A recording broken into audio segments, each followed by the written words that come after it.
Hi అండి, welcome to my channel. నేను మీ శ్రావణి. ఇవాళ నేను పులిహోర ఎలా తయారు చేసుకోవాలో చూపించబోతున్నాను. ఈ పులిహోరని ఒక్కొక్కరు ఒక్కో విధంగా ప్రిపేర్ చేస్తారు.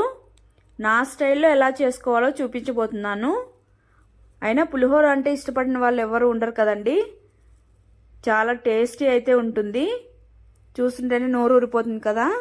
ఇంకెందుకు ఆలస్యం, మరి స్టార్ట్ చేసేద్దాం.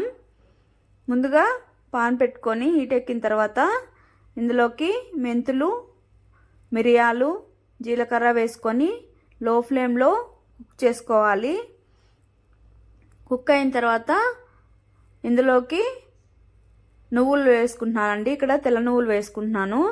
నల్ల నువ్వులు అవైలబిలిటీలో ఉంటే టేస్ట్ ఇంకా చాలా బాగుంటుంది. వేసుకొని వేగిన తర్వాత తీసి ఒక ప్లేట్లో పక్కన ఉంచుకోవాలి.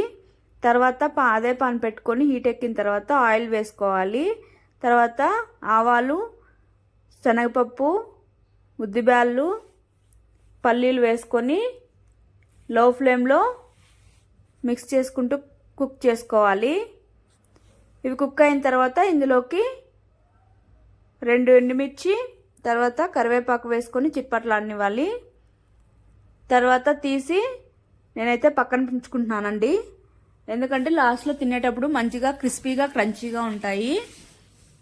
లేదంటే అలానైనా వేసుకోవచ్చు. తర్వాత ఆనియన్స్ వేసుకొని మంచిగా బ్రౌన్ కలర్ వచ్చే వరకు కుక్ చేసుకోవాలి. ఆనియన్స్ కూడా కుక్ అయిపోయిన తర్వాత ఇందులోకి 1 స్పూన్ సాల్ట్, 1/2 స్పూన్ పసుపు వేసుకొని పసుపు పచ్చివాసన పోయే వరకు కుక్ చేసుకోవాలి. తర్వాత ఒక నిమ్మపండు సైజ్ అంతా చింతపండు తీసుకొని గుజ్జు తీసి పెట్టి పక్కన ఉంచుకున్నాను. ఆ గుజ్జుని వేసేసుకొని ఫ్లేమ్ని హైలో ఉంచుకొని కుక్ చేసుకోవాలి.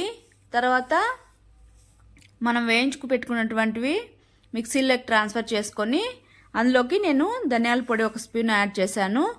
యాడ్ చేసుకొని పౌడర్ చేసుకోవాలి. తర్వాత ఈ చింతపండు గుజ్జు దగ్గర పడింది కదా. ఇప్పుడు ఈ పౌడర్ని తీసుకొని అందులోకి వేసేసుకొని మిక్స్ చేసుకొని బాగా దగ్గర పడనివ్వాలి. తర్వాత ఇది మంచిగా ఒక పేస్ట్ లాగా దగ్గర పడేంత వరకు లో ఫ్లేమ్లో కుక్ చేసుకోవాలి. కుక్ అయిన తర్వాత ఇందులోకి కొద్దిగా కొత్తిమీర వేసుకొని ఒకసారి మిక్స్ చేసేసుకొని స్టవ్ ఆపేసుకొని పక్కన ఉంచుకోవాలి. తర్వాత ముందుగా మనం రైస్ పెట్టుకున్నాం కదండి, ఆ రైస్ ఇందులోకి వేసుకొని కలిపేసుకోవాలి. ఇప్పుడు కలిపిన వెంటనే రైస్ వేడి మీద కొద్దిగా ముద్దగా అనిపిస్తుందండి. రైస్ అంతా పూర్తిగా చల్లారాక మంచిగా పొడి పొడిగా ఉంటుంది.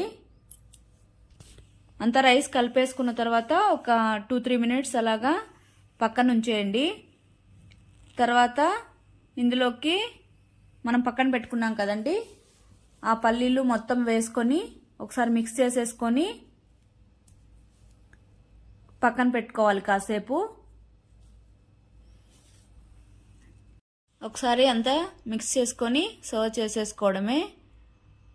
అంతే అండి, టేస్టీ యమ్మీ పులిహోర రెడీ.